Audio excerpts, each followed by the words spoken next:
How to select a WAN technology? So WAN link. So WAN, there are two types of WAN. One is private and one is public.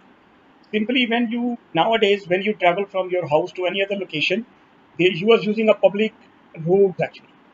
These public road are not just only specifically for you, but they're for the other people to share as well. But the private mean when you see, let's say there is a house and there's a private road going from the public road. This public private road is just existing for this house only. Okay, no other person can travel on this. So that's called a private one. So private has two, dedicated and switched, and public is just internet, broadband, VPN, DSL. Okay, so private, switched, and dedicated. The lease line, T1, E1, these are the lease line example. Circuit switch like PSTN, ISTN, and packet switch like Metro, Ethernet, MPLS, and Framelink. These are the example of your circuit switch has two example PSTN, ISTN. These lines have T1, E1, T3, E3. So one are American standard, T1 is in American standards, and E1 is the EU standard, and the speed is also different as well. This is the lease line. Then in the lease line, sorry, private has dedicated and switched, and in the dedicated you have lease line, and in the switch you have circuit switch and the packet switch. Circuit switch is actually PSTN, ISDN, and packet switch is actually, you can see, Metro, Ethernet, MPLS, Framelink, and ATM. Please keep in mind there might be some questions around in the exam or in the interview.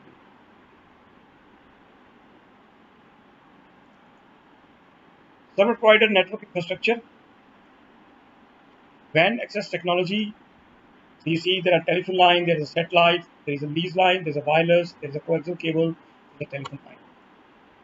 Lease line, you can see T1, E3. So these are the European standards, these are the American standards.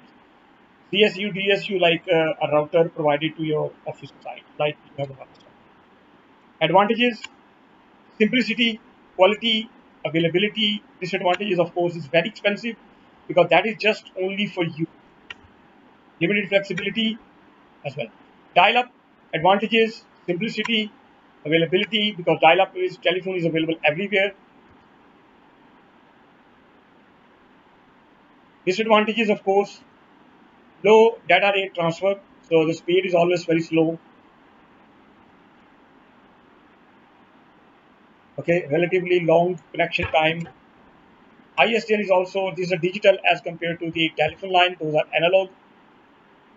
And these are the speed, you can see ESTN, PRI, and PRI.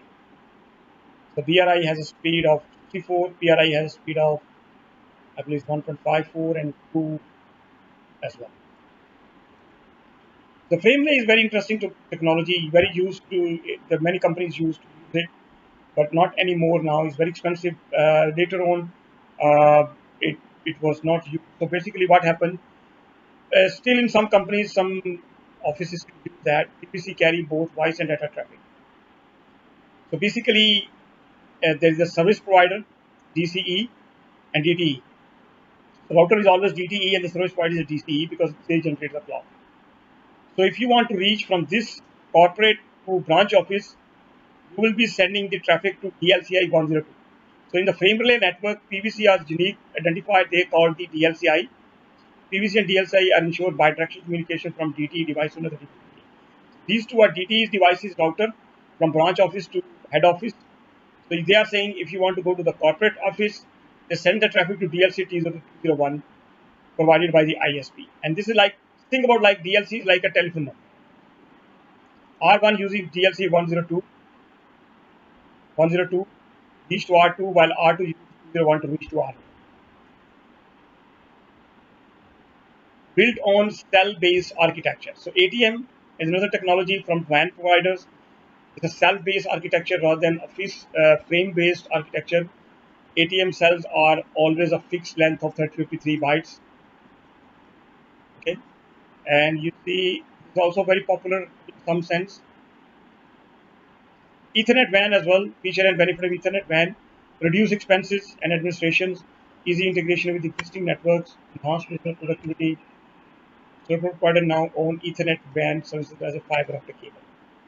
known as Metro Ethernet over MPLS virtual networks as a VPLS, commonly used to replace the traditional frame LAN. So basically, frame LAN ATM has been replaced with Metro Ethernet.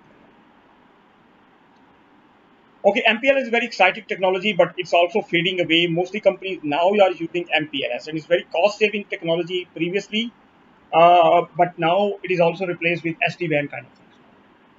So basically, MPLS is a multi-protocol label switching is a multi-protocol high-performance WAN technology that direct data from one router to next based on the shortest path label. Basically, what happened that each site, when you connect to each site to another site, you need to buy more lease line or network connection. So in order to, the MPLS says that, okay, you just get one connection, PE router. There are two things, PE and CE. So this is a customer device. This is the MPLS like BT or in Virgin device. You connect just with the one line, this router, and then they provide you the connectivity to the other site as well. Okay. So you do not need to buy separate lines from each router to another router. Okay. So you just buy one line, you connect to any MPLS, frame lay, Metro Ethernet, E3, E3, they can be connected.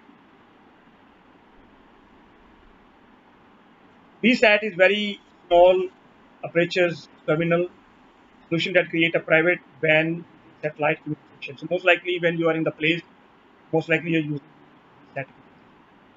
DSL nowadays is quite popular, like your always on connection technology, telephone lines.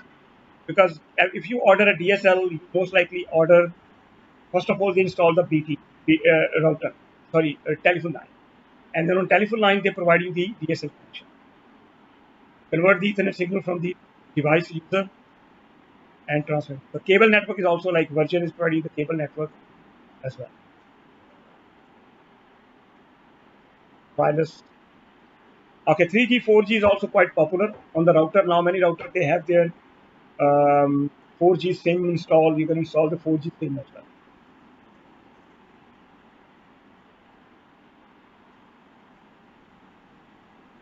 VPN is an encrypted connection between the private network. So basically, if you want to connect to different LAN environment, so rather than buying the lease line, you just buy the internet connection and you secure your communication from one LAN to another or other LAN using the VPN technology. VPN is providing the secure connection between one to another. It benefit cost saving because you do not need to buy any lease line, any WAN services. You're just relying on the internet. Security as well, scalability. You can add more and more sites. Types of VPN, site-to-site VPN and remote VPN, when you connect from your office, working from home kind of thing, and site-to-site between one site to another site. How to choose a WAN connection? Answer the following question when choosing. If you want to choose a WAN connection, how you can choose? Should the WAN use a private or public infrastructure? Private WAN, should it be dedicated or switched? For a public WAN, what type of VPN access is required? What connection options are available locally? What is the cost of the available connection? These are the questions you need to ask